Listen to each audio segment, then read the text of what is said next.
And welcome back. Here we are, another week, another recap. We had a great weekend this past weekend. We had a lot of really strong marks, some marks that surprised us. We even had a world record. So we had a phenomenal weekend, really.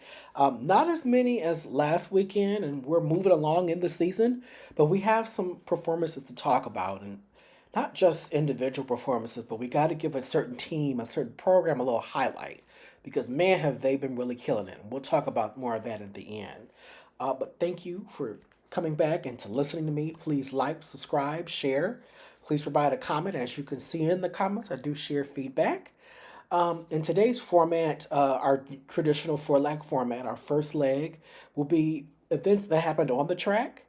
Our second leg will be jumps and throws combined. Our third leg, we'll talk about our amazing multi event performances that we saw this past weekend. And the anchor leg here, we're going to talk about the overall team performances. So without further ado, let's go ahead and get started right away. We'll look at the women's side when we talk about the first leg and on the track, and we're going to talk immediately about Madison White of USC. I don't think we've mentioned her enough. She was an outstanding recruit coming out of high school a couple years ago. Now, as a sophomore, she's really kind of leaned into her own in an event that's not necessarily open, but has a lot more competition than I think we thought. And that's the 200. For USC, she clocked a 22:32 at the 44 Farms Invitational at Texas A&M. A great meet, a lot of great talent. USC, Texas A&M, the University of Michigan, just a host of really good programs that put on quite a meet. Not a whole lot of number one performances, but a lot of great races where we were able to get some clarity on where some of the athletes stand. But Madison White, so I'm going to take the number one ranking, the 200, 22:32, really strong mark. TCU was there. We didn't get to see India Mayberry, so we'll probably see her later on in the postseason. It is still early April. As we get closer to the end of April, things are going to start to shake even more so as we start prepping for what is conference championship season, which is in the middle of May. So we still have a whole 5, 6 weeks before we're even in the postseason within the outdoor season, which is, you notice, they'll be longer than indoor and things are less tight week by week by week. There's still a lot more room for improvement. There's a little bit, I want to say, more focused on rest, if we could say as much, because that was a topic of contention when talking about collegiate track and field. But with a time like this, for a USC runner, someone who's no longer in the Pac-10, now in the Big Ten, she has another 4 to 5 weeks before we're even in postseason. That's a great time. And she also has already run under sub 51. She has a 50.9. And when she was recruited, many thought she was going to be that 200 specialist for USC, probably running, quite a few hundreds, but no, she's become more of a 2-4 runner. She's a great 4x4 leg, but a 50.9 and a 22.3, she's having a great outdoor season so far. And on the men's side on the track, we got to talk about her fellow male Trojans. The USC men's 4x1 clock a 38:41, and I couldn't guarantee you they're going to blow that out the water. They displayed what was probably the most impressive depth in 100 meters for a collegiate team ever. Yes, those times that you saw posted all over social media about the top 5 or 6 guys were wind aided, but they were barely wind aided, which means to me they have about 3 guys that can run open 9.9. They are so deep. They remind me of how great Arkansas was last year and this year, really, but specifically last year in the 400. They're that way in the 100. And it's been so long since we've seen USC have this much depth in the sprints. You're talking about the Lennox Miller days. Ironically, may he rest in peace, OJ Simpson was on one of those squads. I mean, they had some insane sprint squads back in the 70s and 60s for USC. And here they are again doing the same thing. 38:41. I think when it's all said and done, they'll have about 8 guys that can run sub 10:1 in the 100. And that doesn't even include Justin Braun, who transferred to Florida. And it seems to start building well for him there as the Gators try to heal and get ready for a postseason where they are defending national champions. Hats off to USC coaching staff for proving that they are the best at developing 100-meter sprinters. Because when you have marks like those from five, six, seven guys at this point in the season, that is a very clear sign you are out developing everyone else you're competing against. And so now we'll move on to the second leg. We'll look at the jumps and throws. And we'll start on the women's side in the jumps with Molly Haywood and of Baylor. And, we are expecting the Mole sisters to really kind of dominate. You know, this season was Amanda Mole breaking the NCAA record, jumping over 16 feet. So, it almost feels like when we're mentioning a 15-foot jumper as a ho hum, but no, it's not a performance to ignore. It's still a great mark. And this past weekend, Molly Haywood jumped 15 feet and a quarter inches, 4.58 meters for Baylor. She is currently the new number one ranked athlete in the country. We know that'll change more as the season goes on. But we got to start mentioning Molly Haywood because whenever you become a number one ranked athlete at any point in the season, you sort of get a little bit of notoriety and your name is there listed. Someone has to take you down with a great performance in order to knock you down.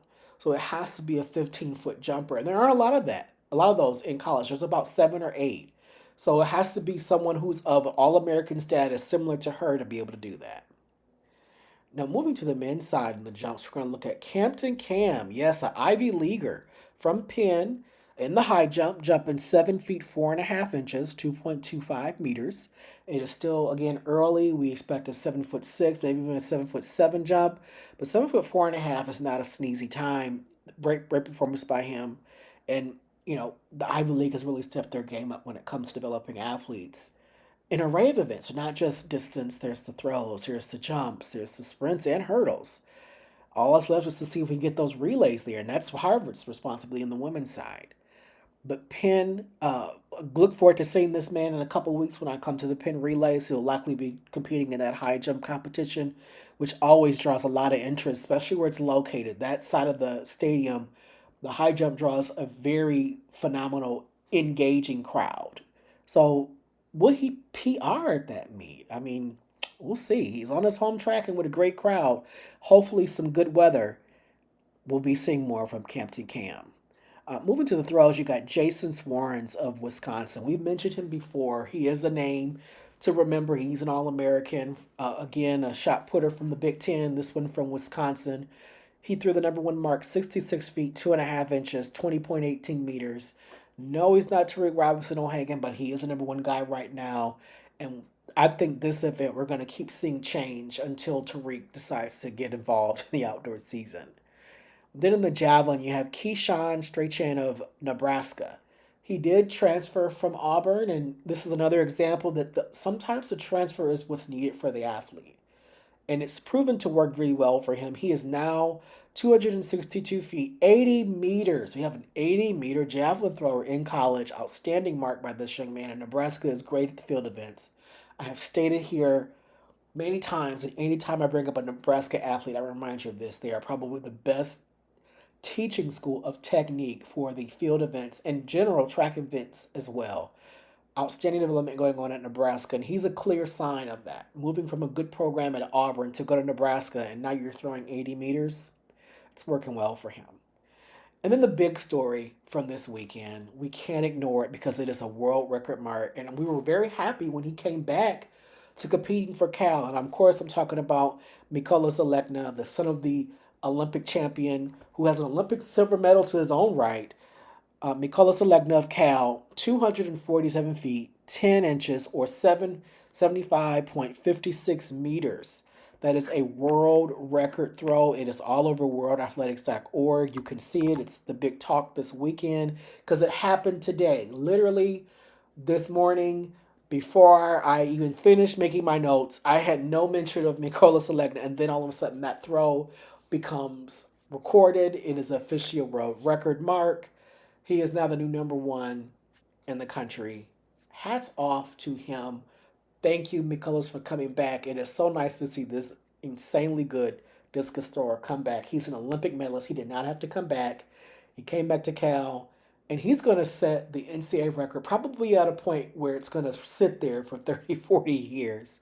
He's, that good. And look forward to seeing what more he'll do this outdoor season because let's bet he may break that again.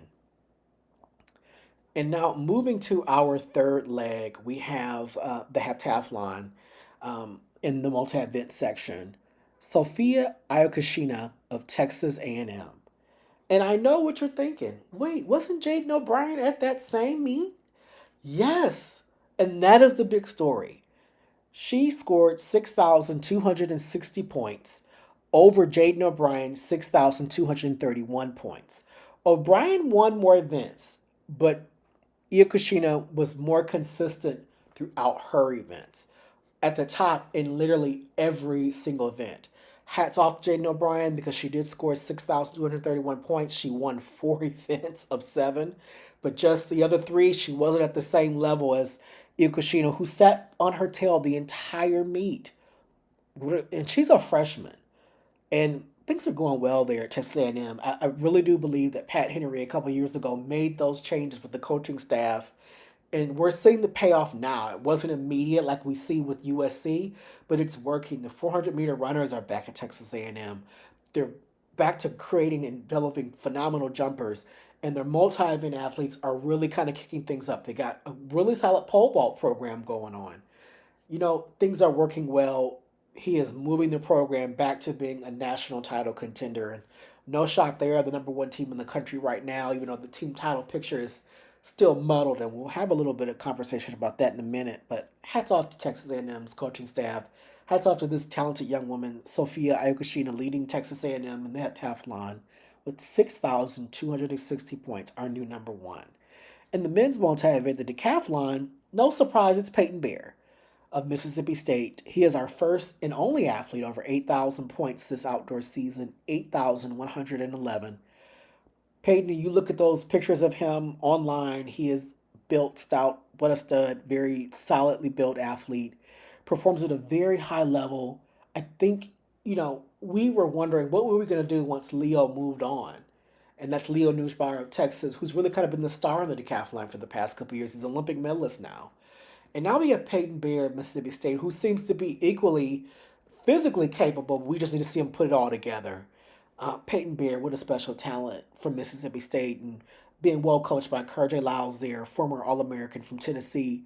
Looking forward to seeing what else Peyton's going to do this outdoor season. I mentioned indoor. I was curious to see how that translated because he had decent outdoor season, and we're trying to see what is going to happen indoors. And what did he do? He won a national title. And now here he is outdoors, already beginning things with a bang. And I look forward to seeing more from him this outdoor season. And that's our third leg. And so let's move to the anchor leg, and that is the best team performance. And it's the same program for both men and women, and that, of course, is USC. What a weekend! Do they not prove that they are really ready to win the national title on both sides? They don't necessarily have the hurdle depth on the women's side that we would think they need, but points are at a premium when you get to outdoors in the national championship meet. And they can score in an array of different sprints. They have some good jumping going on, great relay action. They are currently ranked, I believe, number three on the women's side. So, they've got a little bit of ways to close the gap between them and Arkansas because Arkansas doesn't have to just rely on their sprinters. And they proved this weekend they've got a strong 4x1. They've got good hurdlers at Arkansas, great jumpers, and they have great distance runners. So I think that's the next area for USC to try to improve. They have the coaching staff with Milton Millard to do that. We're trying to see their 800 runners and their 1,500 runners get up to speed, develop those great middle distance runners to get to that level where they can score at a national meet. But still, all in all, the women looked phenomenal. And on the men's side, I've talked about them a lot today, and it's because the performance was just that mind-blowing. The depth in the 100, the depth I think that's coming in the 200, the 4x1, I am almost convinced they're breaking the NCAA record in the 4x1. If they can get that baton around and get those legs to perform the way they should, because that to me is their one weakness. I think their relay order needs to change. I don't think J.C. Stevenson is a great third leg. He's noticeably weak on the curve. And it's not a shock to me because he's not a full sprinter. He's a great 100-meter sprinter and a phenomenal long jumper. So I think he's better suited for the backstretch. So I think USC is going to tinker with that order a little bit. I think some changes need to come. Right now, if you look at the top times on the team, he doesn't look like he belongs on the 4x1. He's not one of the fastest four, but we'll see. Time will tell. They've got more to go. 38-41 early. I think they're going to put together a much better 4x4 than what they had indoor. They're going to have to ask for some of their short sprinters to step up. Max Thomas looks back and healthy, and I believe that 992, 993 with a little bit of 2.4 headwind. He's going to run low 99, I think, without the win this outdoor season at some point. He's one of, I think, three potential sub 10 performances. They do that. That is history because that's never been happened for a college. That's hard for a country to do. And if we're looking at countries that can do it, it's probably three or four total. You have the United States, you've got Jamaica, probably Great Britain, and maybe Canada. And that is it. The fact that USC can do that, USC should send their own Olympic team. I mean, they would possibly medal. So that's just how great things are going for them. I think, their jumps def. I think their jumpers do need to improve. They've not kind of met the performance they had last outdoor season. Curious to see what Johnny Brackens does in the high hurdles. They've got more to get out of their 400 hurdlers. And then, their throwers are coming along well. So that's a complete team at USC. Uh, I don't think they're going to lose that number one ranking at any point this season because I think it's going to be a while before we see Florida get back to where we can recognize them. They're ranked nationally, and they looked pretty solid for not having Genoa McIver and Wanya McCoy. So I think they can breathe a sigh of relief there at Florida. I think once those two get there, the expectations are going to go back to what they were. It's national title or bust for the Gators.